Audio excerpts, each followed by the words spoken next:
Welcome to कुशला 10 point. मैं अभय कुमार आपका स्वागत करता हूं आपके परिवार।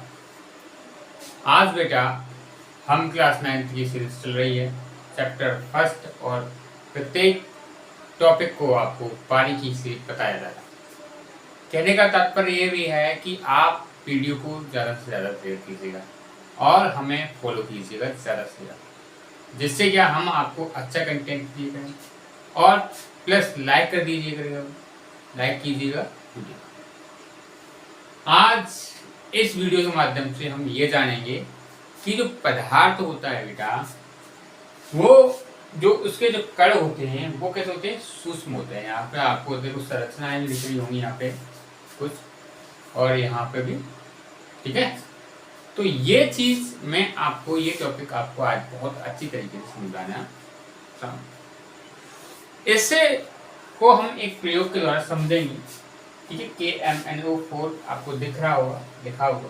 अब इसी के अकॉर्डिंग हम सारी चीजें यहाँ पे बेटा सीखेंगे और आपको बताएंगे। अब देख लो, आ जाओ आप सभी।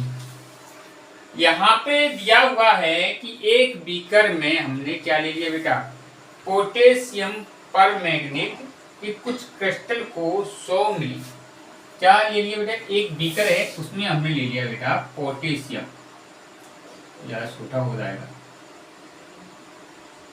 पोटेशियम परमैंगनेट,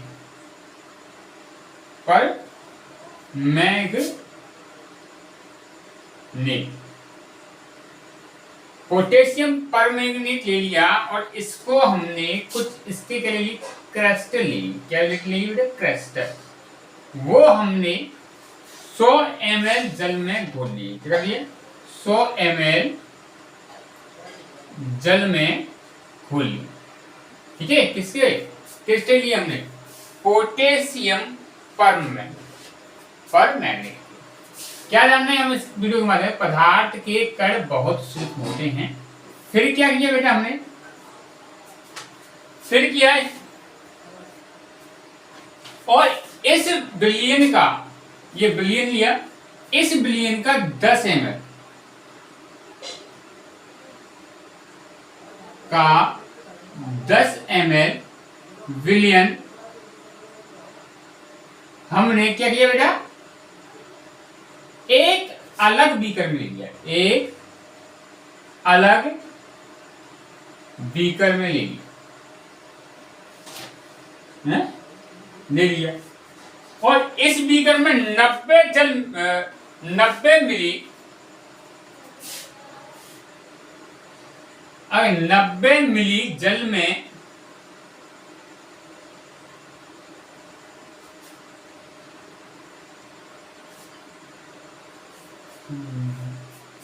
इस बीकर में 90 ml जल मिलाकर बिलियन का कुल आयतन 100 ml कर लिया। अब वो तो अलग ले लिया, पर हमने 90 ml जल मिला लिया इसमें, ठीक है।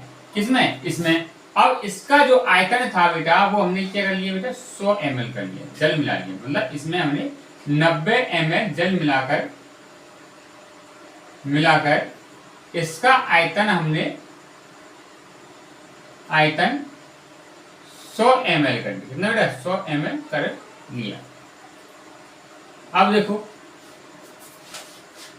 100 ml तो हमने कर लिया बेटा, पर बिलियन में 10 ml बिलियन अन्य बीकर में लेते हैं, तब इसमें 100 ml कर लिया, ठीक है। अब आगे आते हैं।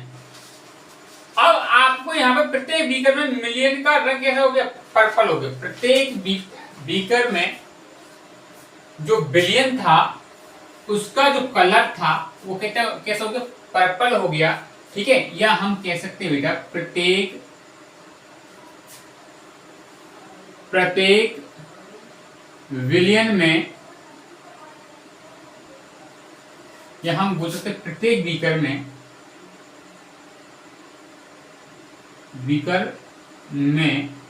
कलर कैसा हो गया था बेटा, रंग पर्पल या बैगनी हो गया था। क्या, बैगनी हो गया, ठीक है। देखो इसको मैं समझाने का प्रयास करूंगा अब बहुत अच्छी तरीके से, ऐसे नहीं कि छोटे छोटे, और देखो ये मैं आपको शॉर्ट मेथड में और बोल रहा हूं मैं लॉन्ग मेथड में आपको समझाने का प्रयास कर रहा हूं। ठीक है, आप देख लो यहाँ पे बेटा, आप क्या होता है इसके बाद पूरा खेल थे मजे मजे में पढ़ लेंगे और आपको मालूम नहीं पड़ेगा। इस प्रयोग में पोटेशियम परमानेंट की कुछ क्रिस्टल पानी के बहुत अधिक मात्रा भी रंगीन हो जाती है। मतलब इस प्रयोग से, इस प्रयोग में जो KMnO4 होता है, कुछ क्रिस्टल क्या कर देते हैं, पानी होता है उसे अत्यधिक मात्रा में रंगीन हो जाता है। पानी होता है वो क्या होता है, जल होता है, वो कैसा होता है, अत्यधिक मात्रा में या अधिक मात्रा में कैसा हो जाता है, रंगीन हो जाता है, रंगीन हो जाता है। ठीक है, अब देखो रंगीन हो जाता है तो इससे सिद्ध होता है कि पोटेशियम परमैंगनेट एक क्रिस्टल लाखों सूक्ष्म कण होते हैं। मतलब इससे हम कह सकते हैं कि, क्या कह सकते हैं बेटा, हम ये कह सकते हैं कि पोटेशियम परमैंगनेट में एक क्रिस्टल में लाखों अणु होते हैं या लाखों कण होते हैं। इसमें KMnO4 के एक क्रिस्टल में बेटा कह सकते हैं कि लाखों कण हो सकते हैं। क्या हो सकते हैं, लाखों सूक्ष्म कण हो सकते हैं, लाखों सूक्ष्म कण हो सकते हैं। अब देखो ये समझ में आया, पोटेशियम परमैंगनेट के जो कण होते हैं वो कैसे कलर के होते हैं बेटा, वो होते हैं बैंगनी कलर के। कैसे बेटा, बैंगनी रंग के, या हम बोल सकते हैं पर्पल रंग। ठीक है, किसके होते हैं, पर्पल रंग के, जो बिलियन को तनु रखने में भी फैलते हैं। जो बिलियन को कैसे रखने में, तनु रखने में भी फैलते हैं। किसमें, तनु रखने में भी फैलते, तनु रखने में भी फैलते हैं। देखना बेटा, मैं आपको इसी में मेथड सारा समझा दूंगा। ठीक है, अब देखो ये कण जल के कणों के रिक्त स्थान में प्रवेश कर जाते हैं। ये जो कण होते हैं किसके, पोटेशियम परमैंगनेट के जो कण होते हैं बेटा, वो क्या कर जाते हैं, वो जल के जो कण होते हैं उनके रिक्त स्थानों में प्रवेश कर जाते हैं। किसके, जल के रिक्त स्थान में प्रवेश कर जाते हैं। अब देखो प्रवेश कर जाते हैं, फिर इसके बाद क्या होता है, विलयन कैसा हो जाता है बेटा, जो विलयन होता है वो कैसा हो जाता है बेटा, प्रवेश करके विलयन हो जाता है रंगहीन। कैसा, रंगहीन पर्पल कलर का होता है। किसका हो जाता है बेटा, पर्पल कलर का हो जाता है।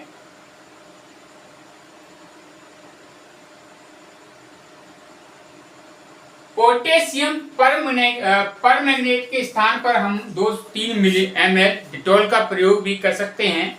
इस विधि को लगातार तनु करने पर भी डिटॉल की महक आती है। अगर इस विधि को हम लगातार करते रहेंगे तो इसमें किसकी महक आने लगेगी, डिटॉल की महक आने लगेगी। किसकी, डिटॉल की महक आने लगेगी। तो ये चीज आपको यहाँ पे समझ में आई होगी, ये मैं कह रहा हूँ। और मेरा जो फेसबुक पेज है बेटा उसे जरूर फॉलो कर लीजिएगा, अभय कुमार सर। ठीक है बेटा, इस पेज को फॉलो कर लो। और प्लस और नोट्स चाहते हैं तो आप हमें इस नंबर पर कांटेक्ट कर सकते हैं 7037648371। देखो सारी चीजें मैंने आपको समझा दिया है कि हम भी एक बीकर लेते हैं, बीकर में क्या 100 ml क्या जल डाल देते हैं। ठीक है, पोटेशियम परमानेंट क्रिस्टल और 100 ml में डाल देते हैं। बिलियन का 10 ml बिलियन का कर देते हैं, हमने अलग कर लिया अलग बीकर में। और उसमें हम 90 मिलियन जल मिलाकर क्या करते हैं, उसका आयतन 100 ml कर लेते हैं। फिर प्रत्येक बीकर में देखते हैं तो कैसा कलर हो जाता है कि बैंगनी कलर हो जाता है। कैसा हो जाता है? बैंगनी कलर हो जाता है। और इस प्रयोग में केवल कुछ क्रिस्टल जल अत्यधिक रंगीन हो जाते हैं। तो केवल एक क्रिस्टल में लाखों, मतलब कह सकते हैं हम कि के जो पोटेशियम परमैंगनेट है उसमें एक अणु में या एक क्रिस्टल में लाखों क्या होते हैं? कण होते हैं। ठीक है, इससे क्या बैंगनी रंग हो जाता है, तनु रखने पर भी फैलते हैं। जल के रिक्त स्थान में क्या कर जाते हैं बेटा? जो जल का जो रिक्त स्थान होता है उसमें प्रवेश कर जाते हैं, तो जल का रंगीन हो जाता है। और ऐसी क्रिया हम लगातार करते रहते हैं तो उसमें कैसे जल जैसी महक आने लगती है। तो मतलब मैंने यहाँ पे ओनली इस फॉर्मेट को मैंने आपको समझाने का प्रयास किया। ठीक है, इस फॉर्मेट को मैंने आपको यहाँ पे समझाने का प्रयास किया। आपको ये वीडियो कैसा लग रहा है ये जरूर बताइएगा, और अच्छा लग रहा है शेयर करते रहिएगा। तो शेयर करते रहिएगा, फॉलो जरूर कर लीजिए। ठीक है, और वीडियो देखने के लिए बेटा धन्यवाद। Thank you very much.